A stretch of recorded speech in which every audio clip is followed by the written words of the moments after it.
এই দেখুন মালদা স্টেশনের পাগলামি দেখুন, এই যে ব্রিজ, এটা ব্রিজের ওপরে চলন্ত সিঁড়ি এদিকে লেখা, ঠিক আছে, এসকেলেটার লেখা। আর এদিকে দেখুন এসকেলেটার আছে তো ঠিকই, কিন্তু উঠছে উপরে। তা এটা যদি উপরেই ওঠে, নিচে যদি না যায়, তাহলে আমি এখানে ব্রিজের ওপরে এসকেলেটার এইদিকে লেখা দেখে আমার কি হবে? সেটা তোর ব্রিজের নিচের লোকের দেখানো উচিত যে এইদিকে এসকেলেটার আছে, এদিক দিয়ে উপরে যাও।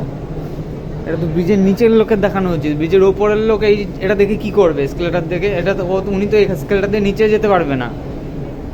আরও পাগলামি আছে, দেখাচ্ছি দাঁড়া। এই যে এসকেলেটারের পাশেই এই যে এই মালটা বোর্ড টানিয়ে রেখেছে, এটার কোনো নেই। মানে আমি আধা ঘন্টা ধরে দাঁড়িয়ে আছি, অ্যানাউন্স হচ্ছে খবরের, কিন্তু বোর্ডে যে টাইম শো করবে করবে সেসব কিছু দেখাচ্ছে না, দেখানোর বেলায় নেই। অথচ টানিয়ে রেখেছে বোর্ড, খালি ওয়েলকাম লিখে টানিয়ে রেখেছে।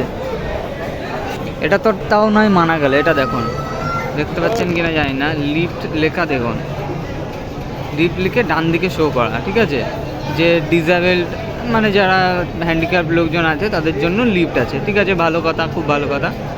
দেখুন এখানে লিফট লিখে ডান দিকে শো করা, ডান দিকে কিন্তু সিঁড়ি, ব্রিজ, লিফটটা কিন্তু রয়েছে বাঁ দিকে। এই যে লিফট, মানে কত বড় পাগল হলে, মানে কি খেয়ে দেয়ে এরা মানে রেলের চাকরি পায়, সরকারি চাকরি পায়, আমি তো বুঝি না।